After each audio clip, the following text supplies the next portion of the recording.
All right, everyone, it is 2 o'clock. I want to welcome you all to this ISC Case Manager refresher training that we're going to be doing today. And I want to welcome Ariel Stranger. She's going to be facilitating this meeting today, along with several other Therap experts who will be a part of this presentation that we are doing today. I'll let everybody know that we're recording and transcribing this, and it will be available after this meeting as well. So Ariel, if you'd like to take over. Great, thank you. So as she said, that my name is Ariel Stranger, and I'm part of the Administrative Services Unit in the Middle Tennessee Regional Office. So what I'm going to do here is we have compiled a presentation for everyone that kind of goes over some of the issues and questions that have come up with the implementation of the new Therap software.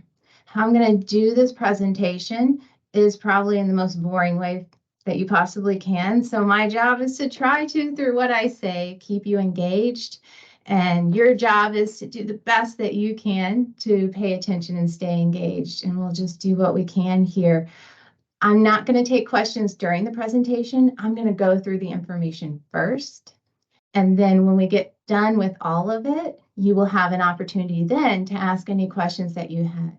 One thing I will point out is that on all the slides, I included a number, and hopefully you're able to see that on your screen. It's going to be in the bottom right-hand corner. So if you make notes of questions that you have that are referenced to a particular slide, when we get to the end, if you tell me that slide number, I can hop back to it and we can look at it as you ask your question. So that's one thing that I did. We're just going to go through them slowly one by one. I'm going to do my best to communicate clearly everything that's on these slides.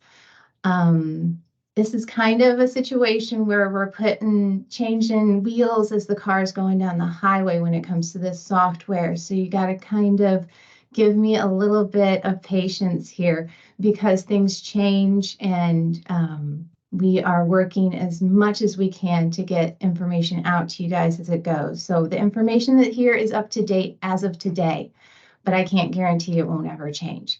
So as we go through this, just do your best to pay attention. And I will mention another thing. If you know the Minions from the Minions movie and stuff, there's little ones hidden here. So maybe that can help you pay attention as well. See if you can find where I've put those. All right, so let's go on to the first slide. Get my screen active here.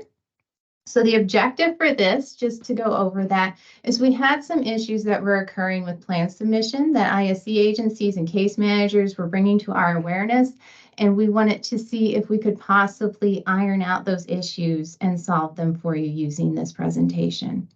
We also gave some previous guidance on how to use the software and for service support entries specifically that we wanted to try to clarify for you today.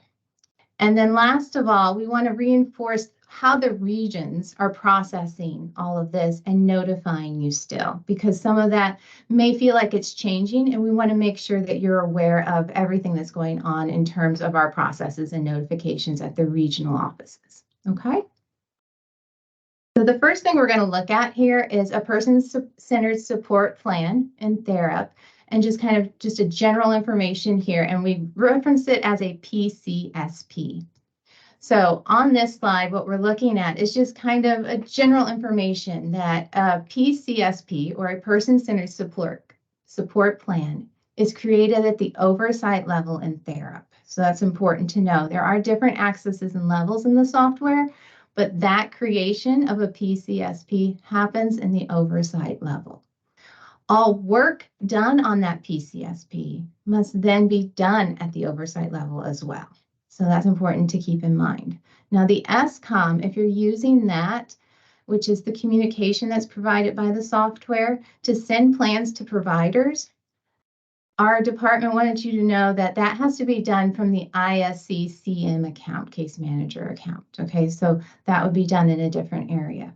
Now, in terms of how to create a PCSP in Therap, there was guidance that was provided. And in this document here that we'll be able to share with you after the presentation, they included the link on how to get to that guidance. So that's what's there. Now we're going to talk about documents for the PCSP in the Therap software because we're used to working with paper. We did that for a long, long time. We slowly switched over to doing things electronically. And now that we're filling out things on our computers and everything, the documents that we're filling out and attaching those to a PCSP can get somewhat tricky in Therap. So we want to make sure that you're understanding where exactly to do that. So this first slide here is talking about uploading those documents to an individual's PCSP. And Therap, there is the option in that PCSP that's a document checklist. And if you utilize that jump to that's on the right-hand side here up in the corner, you're going to see that the document checklist is listed there for you to go straight to. That's where all of your documents are going to be uploaded. There's no other place that you'll be uploading documents for a PCSP. It's going to happen in this document checklist. That's even those documents that are specific to services. So all of your document uploading is going to happen right here. It also includes those IDF forms, which is the individual demographic forms that are created in the oversight level account. So when we scroll here to the next screen, we're going to address that sometimes in that document list, your document doesn't have its name there. It's just not present. So in those instances, we want you to go to the right-hand side down here where it says attach other file. And we want you to use the guidance for naming the document and attach it there. So that's only if it wasn't in the checklist. If you found your document's name in that checklist, you're golden and you can go ahead and add the file that way. But if it wasn't there, if it was something unique, something that maybe it's not common, then you're going to go to the attach other file option there. And we also included in this presentation the link to some guidance for naming that document. So you'll have that available as well. Okay, the last thing about document uploading that we wanted to make sure you understand is that we don't want you to attach documents anywhere else. And if you notice when you're adding a service support, when you're putting that entry in, there's a note section. And at the bottom, there's those tempting little buttons that say add file and scan final. That's not for your use. So please do not use that ever to upload documents to. All of your documents should be going on that document checklist. So hopefully that clarifies that a little bit. Okay. The next thing that I wanted to talk about is the drafts and how to share a draft. So when you're composing a PCSP, you might want to share that information with the provider so that they can see that their services are in there correctly. You have that capability in the Therap software. You can share draft plans created in the oversight level with a link that's available there. So there's a little screen print here. Hopefully you can see it well enough. And on this screen print, you can see down at the bottom are those familiar buttons of cancel, back, save, submit. On the right-hand side, there's one that says save and share with linked providers. And so that is going to then create a new window. And that window there is going to show you that this draft form has been shared with link providers when you click that button. So anytime that you are in a PCSP, you've edited it and you're putting those data entries in and stuff. When you go down to the bottom, you have the capability to save it. You have the capability to submit it, but you also have that capability to save and share with link providers. And if you were to do that, you're going to get this little notification here that's circled in red that's going to say the draft form has been shared with link providers. So we wanted to make sure you guys were aware of that capability there. Okay. The next thing we're going to go over, and hopefully I'm not going too fast, is we're going to talk about submission and change form updates. So PCSP submission is the initial, the annual one that we're going to do for each individual to get that in the system and started. And then anytime that there needs to be something changed about what was originally submitted, that's going to come through a change form update. So first off, when you're submitting a PCSP, We cannot, in the plans review unit in the regional offices, I'm going to speak from middle because that's where I'm from, but it's in all three regions, cannot view any completed PCSP until the submit button has been hit. So that button down there is the one that makes that viewable to us. Once you've done all of your information, it's in there, you've got all of your service supports entered, and you're ready for us to take a look at it, you're going to have to hit that blue submit button there at the bottom. Until you do that, even if you were to email us and say, hey, there has been PCSP entered for this person, we're not going to be able to see it until you hit that submit button, okay? In terms of change form updates, so you've already gotten your PCSP approved and now you want to make a modification for it. That's going to be done through a change form update. And so there's a couple things about change forms we wanted you to know. First off, there are information only changes that you're going to make to that PCSP. Originally, those were considered information-only amendments, and you would notify a regional office about that.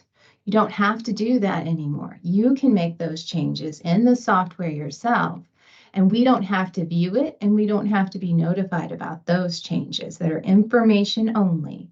And when you're done making that change form for information only, you can hit the blue update button, and then that will be complete. So that's for information only. Previously, we had to take action when you sent us information only. We had to enter stuff into the software. But now that the regional offices and you are working in the same software, you can complete that information only update yourself. However, all other change forms have to be made viewable to the regional offices so that the plans review unit can take a look at those and process them appropriately. So when you're doing a change form that's perhaps updating a service or adding a service, removing a service, anything like that, when you have completed that work on the change form, you're going to hit that button that says update without closing the change form. So we have those two buttons there. It's kind of just telling you what it looks like on the screen itself. You're probably familiar with it already, but that's the difference between the two. If you hit just update, we're not going to take action. We don't view those. If you hit update without closing the change form, that allows our plan review units in the three regions to take our actions, do our determinations, whatever needs to be done for that change form. Okay, so submitting a PCSP and updating a PCSP with a change form. One thing you have to remember is, as great as this software is, it's not all encompassing of our process just yet. So what we need you to understand is that you have to send an email still to your regional office to let them know that that change form needs to have us take action on it, or that submitted PCSP does. So what you're going to do is you're going to get an email opened and you're going to put that PCSP's form ID in that email, and then you're going to send it to the appropriate regional office's email address, which is there, and you're probably used to doing this. And you're going to let us know that that's in there for us to take action on. So anytime you use those buttons, submit or update without closing, you're going to think to yourself, I'm going to go now and I'm going to put a form ID in an email and I'm going to let them know that I did that in Therap so that they can go ahead and take action on that. Now, the form ID is located in a lot of different areas in Therap, but one of the places that we know for certain you've seen it is when you hit submit, it's going to actually populate there. And so it's in that red box there on the screen. You'll see I have my minion there. He's waving at you, telling you that it's there. And it's kind of long, so you can copy and paste it, but that's the information that we need. That will ensure that we can find that in Therap. Especially with change forms, sometimes if we don't have that information and you're not sending us, detailed information about the individual, their name, date of birth, social security number, it can be a challenge to try to find that change form in the Therap software. But if we have that form ID, we can go right there and it's going to make the process a lot more efficient for everyone.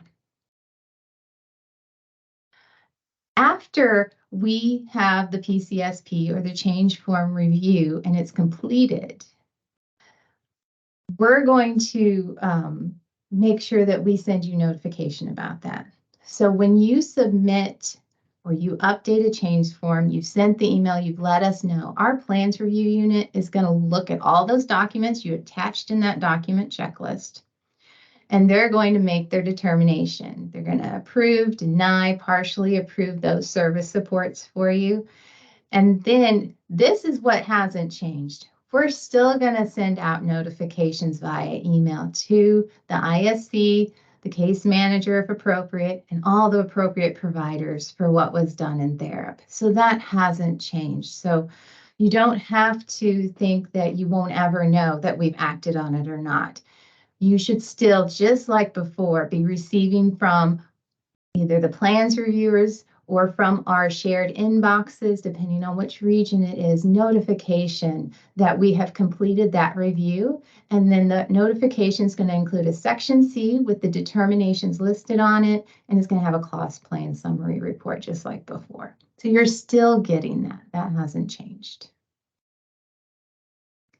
Something special about change forms that we want to make sure that you understand is only one change form is to be submitted at a time. So just one. Now that's different. That's way different from what we used to before. Before we would tell you, you know, put the dental separate, put the transition separate, and you could send them all on the same day, but they would be on separate request. Right now, the way it is in Therap, you can only have one change form active at a time. So you're going to have to be conscious of that when you create a change form and make sure any previously entered change forms have completed review by a regional office and the determination has been made before you do that. And I know that's a little bit of a hassle, a little bit different, but it's really important that you do that. And probably popping up in your head is, well, what happens if there's an urgent and we need the determination right now? And yeah, that's going to happen. And what we ask you to do is when that happens, you're going to have to talk to us because we'll have to find a solution. So if there's no change form in there and you have that urgent sitting and you need to enter it, then go right ahead. But if there was already a change form in there with another service waiting determination and you get that urgent, you're like, oh, it needs to go in there. You can't put it in there, so stop. Go ahead and contact us, and then we'll have to decide because you might have to withdraw that previous change form, that previous request, so we can get the urgent one in there. Or there's the option that maybe we're really close to determination, we can go ahead and finish it out and then let you put it in. So that's why the communication is going to have to occur. So just keep that in mind, one change form in the system at any given time. And if there's one already in there and an urgent comes in, let us know so that we can work with you and we can solve that little problem that's creeped up on us. If there's no change form in there and you have an urgent, you're golden and you can go ahead and put it in there. Email us, let us know it's urgent, and we'll just get through it, okay? Requests for clarifications. We all love those little back and forths between our plan review unit and the ISC and the case manager, because we want to get everything right so we can go ahead and work to get the right services for everyone. How they work in regards to the Therap, a little quirky and different. If the plan reviewer has begun entering the determination to Therap, and we find out that we need more information. Oh, I got that backwards, you guys. I thought that I had it right, but I think I got the first one wrong. So let me just ignore this slide because I'll have to fix it, but I'm going to tell you. So if the plans reviewer has begun reviewing but not entered a determination and they're reviewing what you submitted, then we're going to contact you and we're going to tell you, hey, we need you to upload this missing information into Therap for us. The reason this is backwards is because the plan reviewer is already entering a determination. They've approved 2 service supports and they need some clarification on a third one, then they'll ask you to send that information to them and they'll be responsible for uploading that information into Therap. Now, our plan review unit's goal is to do the full review without entering a determination and get that information from you uploaded into Therap before they do a determination. That's the easiest way. But every once in a while, a hiccup, this is a new process, and this software sometimes can cause us to not see things that we needed to see. And we'll notice, oh, we do need clarification on something, but they already started that determination. Then that's on the plan reviewer, and they'll go ahead and do that upload. And what it is pretty much, even that these are wrong, what I can tell you is they will instruct you on what to do when they send that email. They're going to say, hey, I need you to upload those documents if it's still available to you to do so. And if they've gone ahead and they've started to enter their determinations, they'll say, hey, just send them to me and I'll do the upload. Okay, so that'll be in the email there for you. If you have a PCSP or a change form and you've decided, oh, I need to withdraw that, we've changed our mind or something wasn't right and we need that withdrawn, the plan's going to be returned to you. Anytime in Therap a plan gets returned as in terms of withdrawal, it's going to have to be completely resubmitted as a new PCSP if it was an annual one, or as a new change form. So keep that in mind. Anytime it's returned, that terminology returned, that means you got to start over.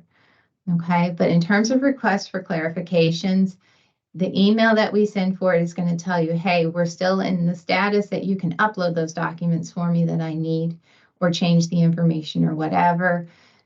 If the plan reviewer has gotten to the stage that they're actually putting in the approved, the deny, the partial, whichever their determination is, and then they decide they need more information, they'll be the ones responsible. So I do apologize that this slide's not correct here, but I will make sure it's correct when you receive it. Okay. After the PCSP and change form, here's some little bit additional info, what happens after that's been processed. First of all, providers don't have access to view a plan after it's submitted. So once it's been submitted and we are working on it in Therap, they're not going to be able to look at it in that stage. So that's why, we mentioned earlier that sharing a draft functionality is there. So you want to use that prior to submission to have that communication back and forth with the provider. After we have made our determination in this process, it's supposed to show up on your work list in Therap. So there's no notification that we know of that you're getting other than our email. That is still going out. That's why that reminder is down there. We are still notifying you via that email with that section C, with that cost plan to say, hey, we're done. Here's our determination. But it should also, when it's completed, update in your work list. That's what we've been told. So hopefully that's what you're seeing. And that update is very minor because you go from having perhaps 19 to 20 PCSPs for you to look at that have been in your work list. So it's a minor change, but it should happen when the new one is sent to you once the determination is made. Okay. Now we're going to get into some specific issues that we have with the service supports. And what I mean is specific support entry that's been going on. So the first thing when it comes to service supports is what a lot of people call validations if you're in the computer world. But if I were to use it in layman's term, it's data entry checks. It's going to be the thing that pops up and tells you, hey, there's a mistake here. With Therap, they have validations or those little error checks for us built in, but there's something you have to do in order to get them active. And that is when you're creating a PCSP, immediately after you enter the start and the end date, you're going to need to go over and save it.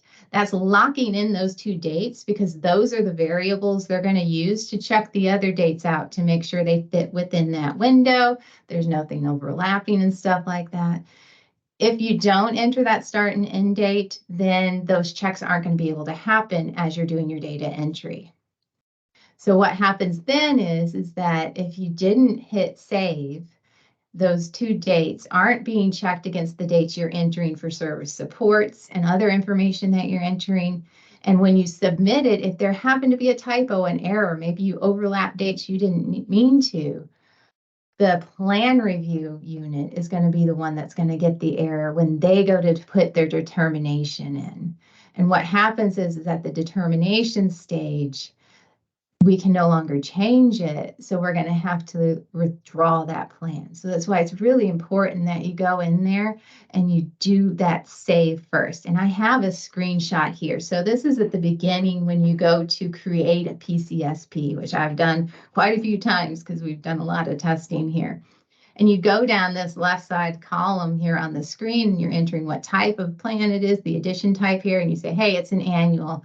And you enter the date that you had your meeting, and then you get to that start and end date. And you enter, okay, the start date for this plan is going to be 8/14. The end date is going to be 9/15. Once you've entered that end date, take your mouse, go whoop up to the right-hand side of your screen where it says save and continue editing, and click that.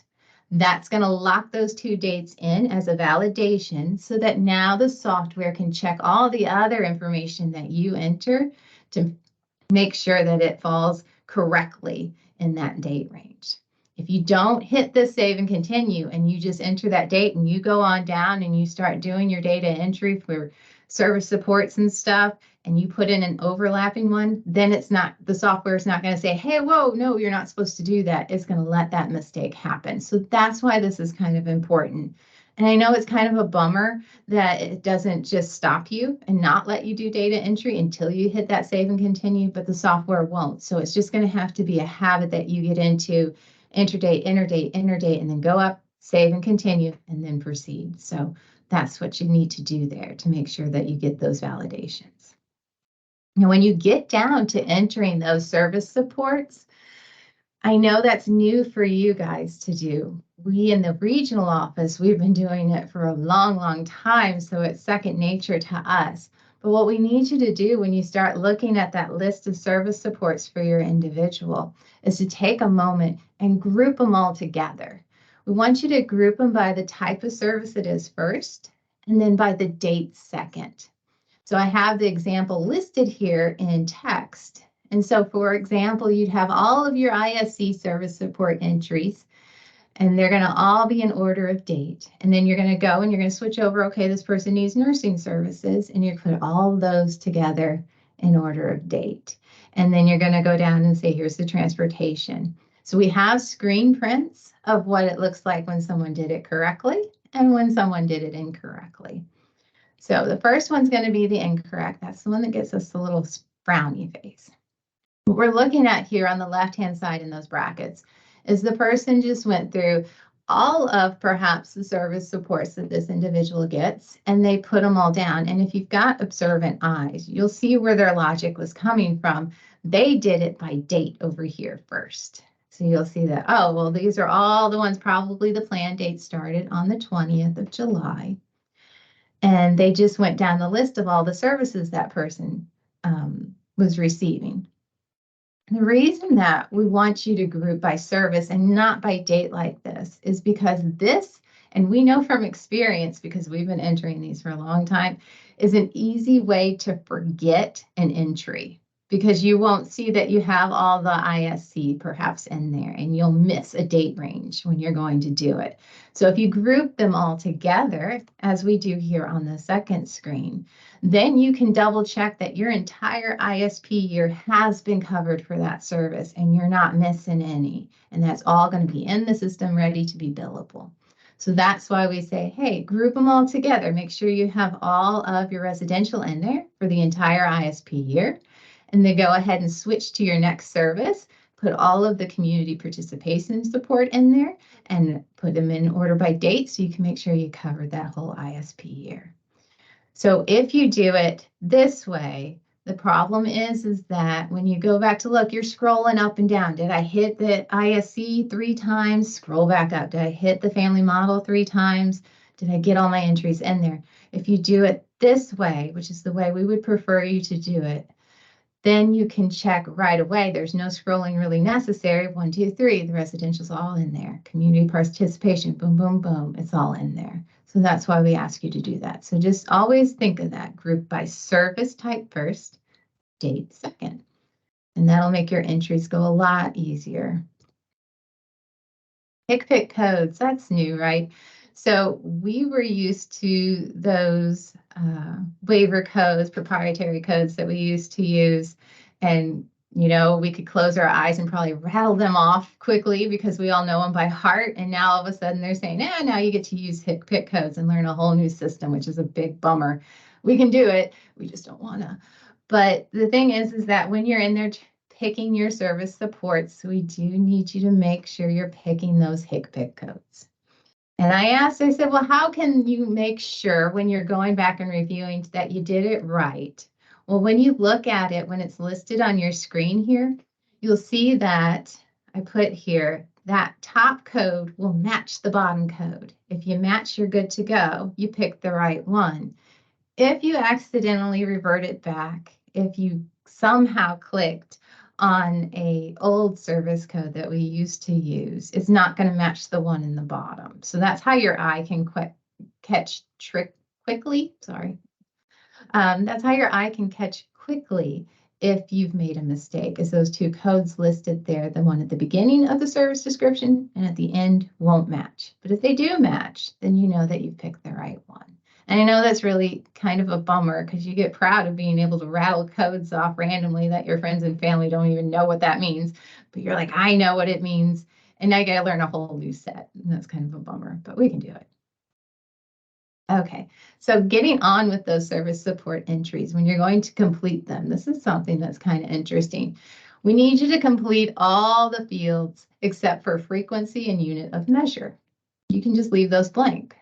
Save that time. They're not necessary, so don't put anything in them. Just skip over them. We're actually working to get them removed. Hopefully that'll be soon. I can't tell you exactly when, but those two fields don't need. All the rest, though, fill every one of them out. So it's just the unit measure and the frequency field. Those are not necessary for us. So save that time, and you might think, oh, it's not that much time, but hey, if you count them all up, it is some time and you've got better things to do. There are Netflix shows to binge watch and stuff like that. So just skip those two fields. Don't even mess with them. And this is just another thing saying they're not required. So don't take the time to fill them in. There's nothing that they're used for. So just don't enter there. And we are working to get those removed. They will be gone eventually. All right, take a breath. We're doing this.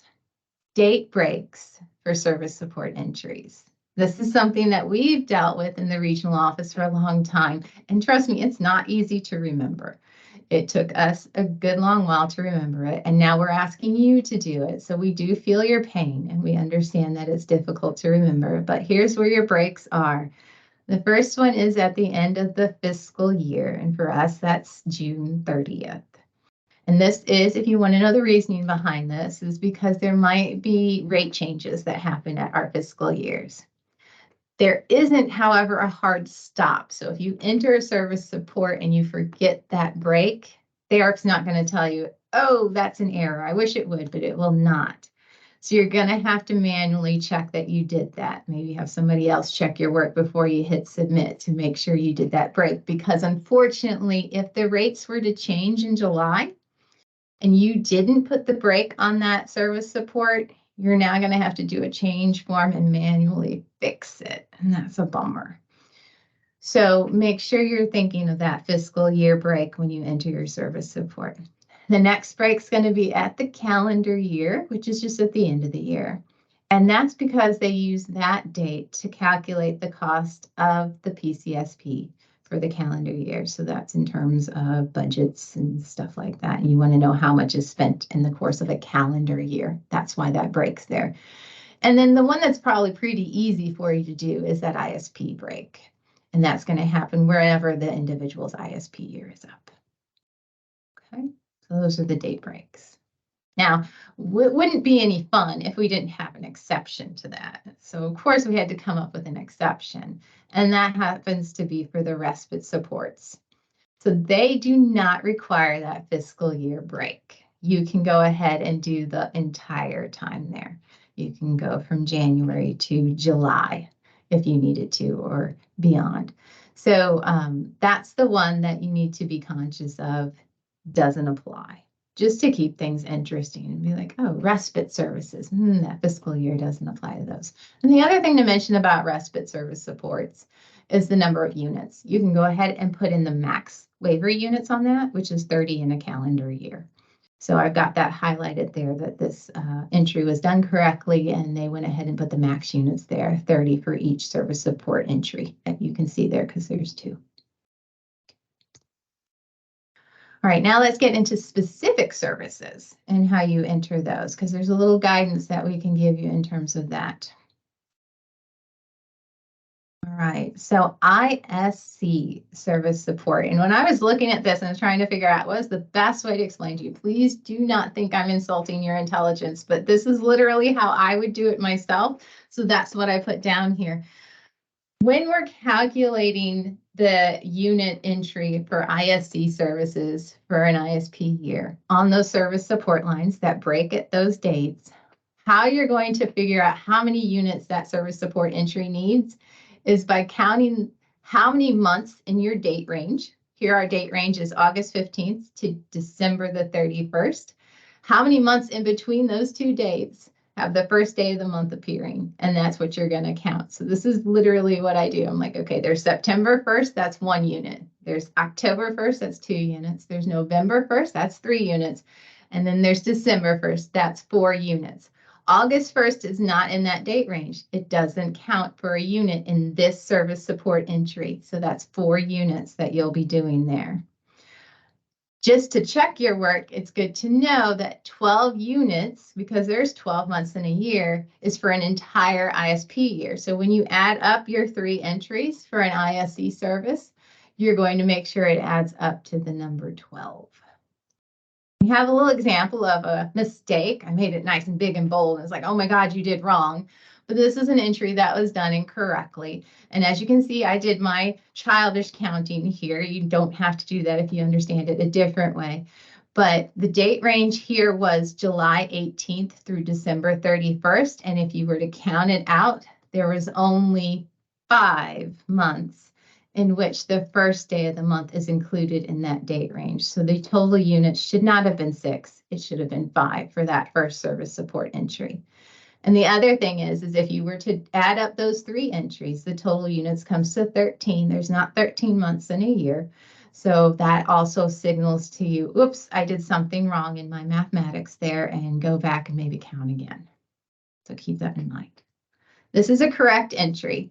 And again, this is how I count it out because I'm very childish and I'm really detail oriented. I don't like to make mistakes because it can be a hassle. So this is how I would do it. But those date ranges, the first one between 7/8 to 12/31, there's only 5 months in which the first day of the month, which is the day that we count the unit to get to it, there's only 5. And the next date range, there is 6 going from January 1st. So that one counts all the way to the end of June. And then the last one is where we're picking up the one that wasn't counted in the first one, if that makes sense, because the first day of the month for July is in that last service support line. So it gets 1 unit. And that's the only one that's there. And if you add them all together, that's going to come up to your 12, which is your perfect 12-month year.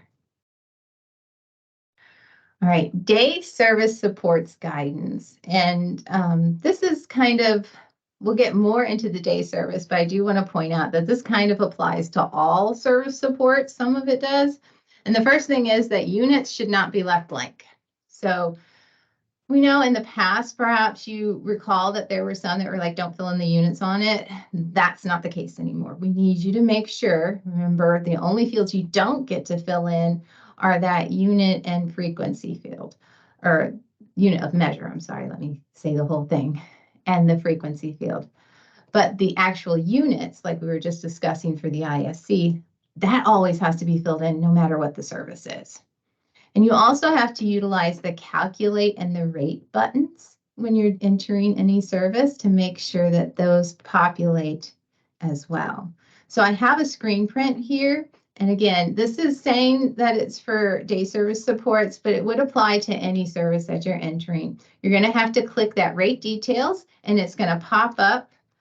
So if you click this rate details, it's going to pop up this little screen for you to click on the rate. And then you're going to go back to the main screen, which is grayed out here, I know, but you're going to hit that calculate button and it's going to get your rate and your cost field to populate. So those aren't hand keyed entries. Those can be, you click the rate details, select the rate, go back, click calculate, and it's going to auto-populate that information for you to get that filled in. And then as you can see in the grade area too, hopefully the total units, since this is a day service, I went ahead with the max is 5832. So day service units can be calculated either by using that annual max, 5832. So it's like respite. You can put the max in there for each line of the service support.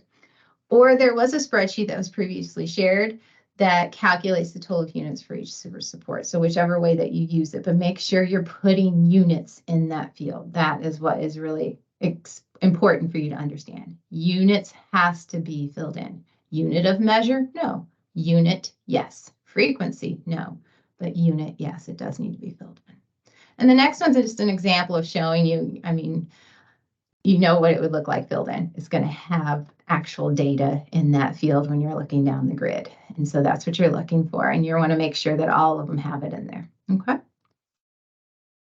So we're getting near the end. We're getting through this, you guys. I hope you found all my minions. I honestly don't remember how many I put in there, but I liked them peeking out and around. Denials and rejections. So that terminology is kind of used interchangeably by Therap, which I find myself confusing, but so I put them together. Denials and rejections. And here's what I'm going to say about denied stuff.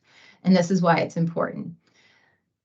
All in all, when you get a denial for a service or an entire plan, perhaps, you're going to work it like you did before. You're going to get the notice from us and determine, if necessary, what additional information might be needed to get that approved. And you're going to meet with that circle of support. So that stuff hasn't changed. I mean, that is just programmatic stuff. However, when it comes to entry, when you're like, okay, we got that service denied, but hey, I want to try, I think that we can get it approved this go round. What you're going to do is you're going to create a change form to do that. And you're going to add that service support back in. You're going to upload documents maybe that this time better support that support that you're asking for. What we're wanting to do here, and why the last two lines are highlighted, is that typically you're changing those service supports, you're editing them when you're making changes and stuff. But when you have one line or more that's been denied, rejected, you don't have to touch that anymore. There's no touching that service support line. You're going to have to add it new. So we have an example here. Hopefully that kind of clarifies what I'm saying. When you look at this, the top line here that was entered, that was originally rejected by the plan reviewer. It says, no, you're not going to be allowed this service. It comes up and it says rejected in status. You no longer modify that line ever again. It's locked there forever.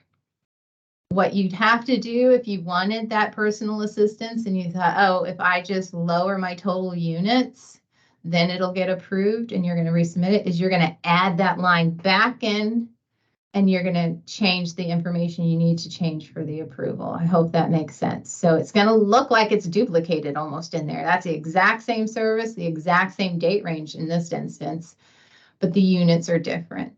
And so you're going to leave that rejected one. It's going to stay in there for all eternity. And it'll just be the new one that we look at and we hopefully process for approval. So that's what's really important. Don't go back and try to modify a rejected service support entry. Leave it alone. Add a brand new one for the same service for whatever changes you need. Okay. And the last bit here, we're almost through, you guys, and then you can attack with your questions.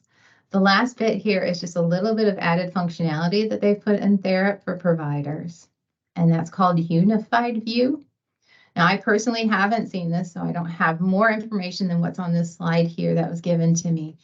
But Therap has made a change to the system that allows providers to see information entered for an individual at the oversight level. And I think that what they're talking about is that IDF, so that individual demographic form information that they used to attach. They're now letting you have capability of viewing that if you're a provider straight in Therap. And in order to do that, they're saying that they're going to make a short training video so that you can know how to access it. But this was the screen prints that we provided here. And they're saying if you go to an individual's homepage and click the profile tab, then you're going to have the option to check a unified view checkbox. and it's going to let you see all the information that's in the system for that individual. So that's just something that they wanted to make sure that you were aware of is there. And like it says, there's a short video that will be training on that to show you exactly how to do it, and hopefully will be made available to you soon. So that's some new functionality that we were just made aware of. It was like hot off the press for this presentation.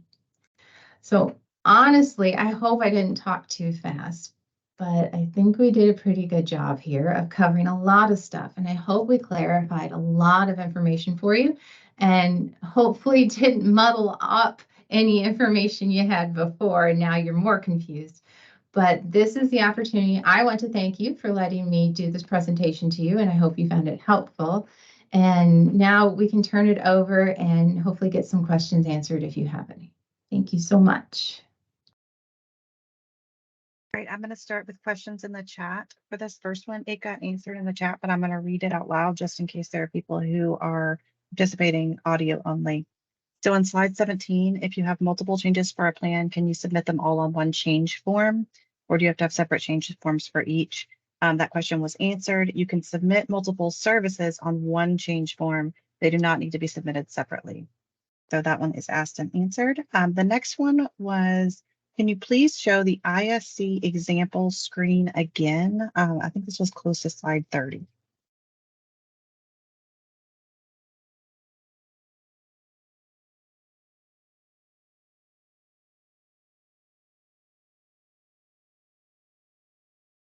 One of these. This question came in before another question that referenced slide 32. It says the ISC example screen. The example screen. Oh, this is one of these. This is 32, so there's that one. That came from Service Plans Compass West. So if you, Service Plans Compass West, want to submit below, I will get to you. I'll circle back to you. Make sure you're getting what you're looking for. Okay, the next one is service support slides 32 through 34. This says we had guidance to make sure that we cover all of the dates monthly services like ISD. However, this presentation says that it should total 12. This will not keep all dates covered for the plan effective on a date other than the first of the month. Can you please clarify? Not covering all the dates could result in a billing issue depending on when a visit is completed. And we do have several experts from DIDD also available to answer these questions. If someone wants to tackle that one. And what I can say about this when looking at it is that all dates are covered. If you look entirely through here from 7/8/23, and then we go all the way to 7/7/24. Now your question might be in regards to, well, where is 7/1 through 7/7/23? It's not shown on this screen. That would have been on the previous PCSP. So the previous PCSP or the previous service plan, if it hadn't been in there prior to this, would cover that month's payment. So as you can see here, 7/1 to 7/7 is not the entire month of July. It's going to pick that payment up in 2024 on this PCSP, even though the next PCSP is going to start on 7/8/24. And so that one won't get payment. So when you do it this way, it is getting payment in there for the entire date range for that calendar year. It's just going to be split between two plans. That's how that works.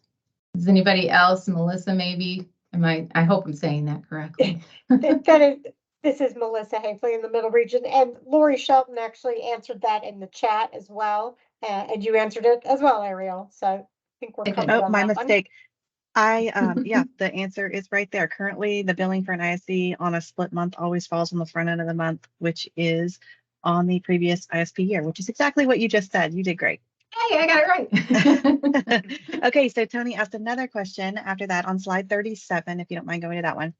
This question is, can you confirm we can use annual max for each SLI of day services in every region? It is my understanding from our previous communications and guidance that this would only be accepted temporarily and that using the calculator is what will be expected when billing goes live.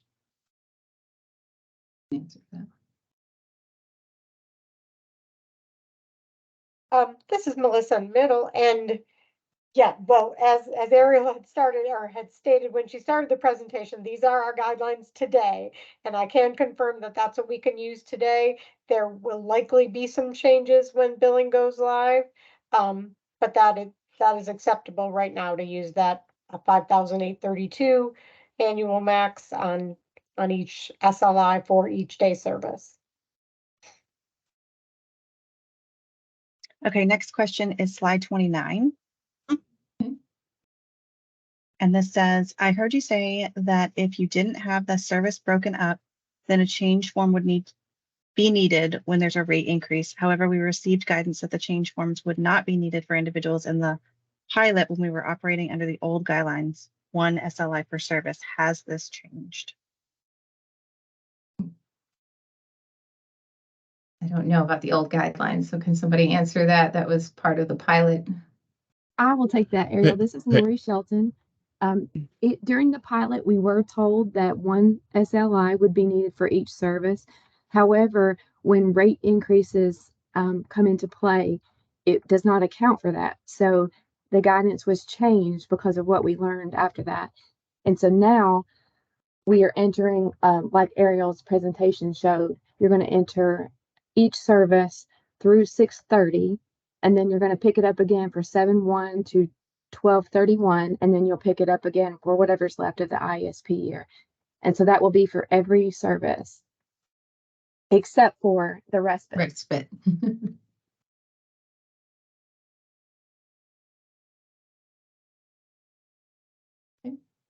Okay, the next question references slide 6.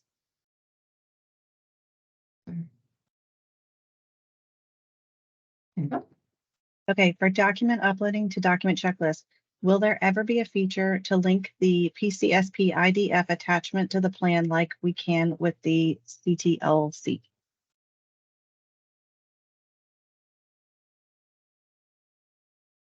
This is Melissa. I'm guessing that would be a Therap enhancement. I don't think there's a way to link that at this time, but we can ask. Therap.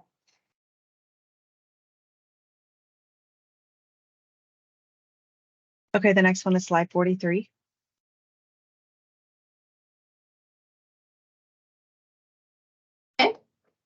Okay, with this added functionality, can we no longer attach an IDF PDF to the PCSP document checklist? As far as I know, the functionality is an addition, so it's not going to remove any functionality. If you were able to do that before, you still be able to. And this is Brandy. I'll chime in here.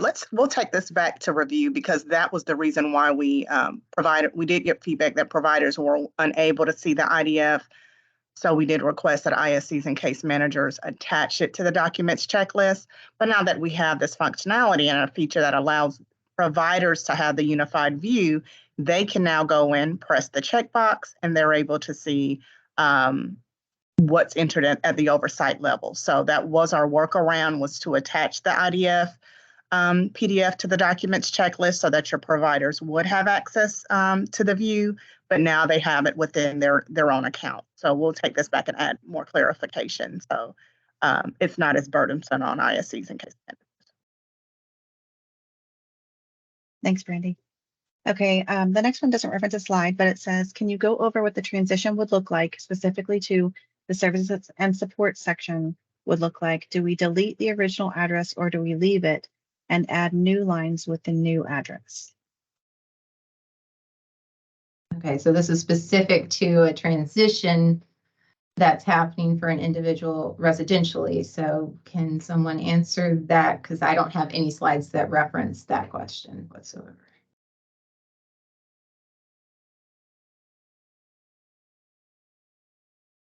Lori or Melissa, do you guys know how? I don't know even how many transitions we've had yet in our region, so. I would think that you wouldn't delete the original address because that provider is still going to need to bill on those dates. So what you would do is go in and change the end date to reflect the day before the move, and then you would add a new SLI for the future dates, which may be multiple SLIs depending on when the move happens within the ISP year. That's what I was going to say, Lori. Thank you. I took a second to get off mute there. I was And going to we- say, if I'm wrong, somebody speak up.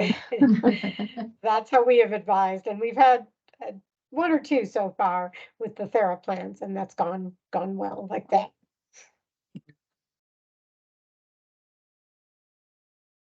Okay, next question. Can we make a PDF of the PCSP for someone that might need it but isn't listed on the PCSP? First and foremost, we want to make sure that it's always at, we're HIPAA compliant, that it's at the choice of the person who they wish to share their plans with. If we encourage everyone to use Therap, we've gone through this for some time, that everyone's actively using it. If it's someone outside of the system that can be sent the traditional way, you can download a PDF and send it over to them, since we're not requiring providers to provide individual Therap accounts at this time.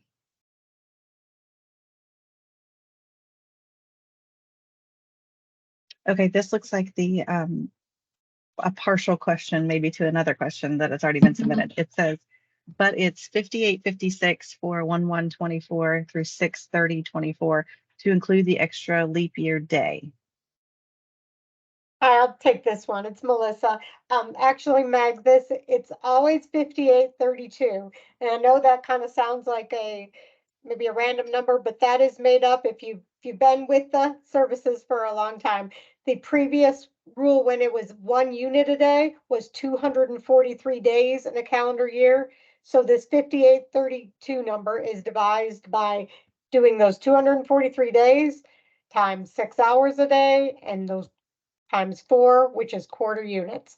So whether or not there's a leap year, it's still going to remain 5832. I'm glad you knew what that meant, Melissa. I know you want me to Well put my done. calculations in the chat. It took a while to figure it out. Okay, so this next question is, there's a general question that someone may know the answer to. With the questionnaire section now in the PCSP, will the ISC be able to eliminate the POM form currently filled out for our paper file, or should the ISCs continue to complete POMs even though the questionnaire addresses most of the POM? We did receive confirmation directly from our accreditation department that within the department that the POM questions were embedded into the Therap plan. So we will not be prescriptive in your business processes if you're still requiring an outside document or not, but they did confirm that that was part of the build for the current PCSP template, that those POM questions were also addressed directly within the Therap plan. Thanks. Okay, and the last submitted question is, who can we refer providers to that report they have no access to Therap? And I will drop the link to the form in the chat right here. So they fill out a form and then they get an email from Therap to get set up. So I can put that in there. We have no other questions at this time. We have 3 minutes left. If there are any other questions that you guys have, please drop them in. Otherwise, we'll wrap this up.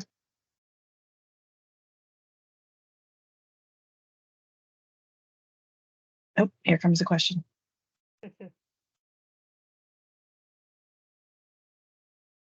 Are providers able to submit change forms and PCFPs? No, it is the ISC and case manager's responsibility to author, complete, and create and submit the PCSP and any subsequent change forms. We request that providers refrain from creating plans within the PCSP system, within the Therap system.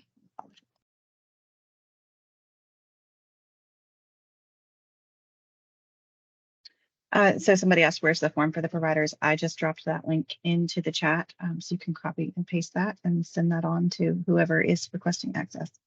I have a provider submit a PCSP and change form, and it is confusing. No, that is also a consistent response we've heard across the board. So you can disregard any provider PCSPs that are sent and only defer to the direct DIDD template that's in Therap created by the ISC and case manager. That is the official plan. So can I delete the ones that the provider has submitted? That's I a believe follow-up. so, but we'll get back with you to confirm. But you can disregard it, and we'll confirm if you can actively delete it. Okay. Well, we are at 2:59. Thank you all for being here and asking all these questions. I will upload the recording and get that out to everyone. Thank you to our presenters. Thank you to Ariel for taking the time to go through all these slides with us. And I hope you guys all have a great day. Thanks. Thank you so much. Thank you. Bye. All right.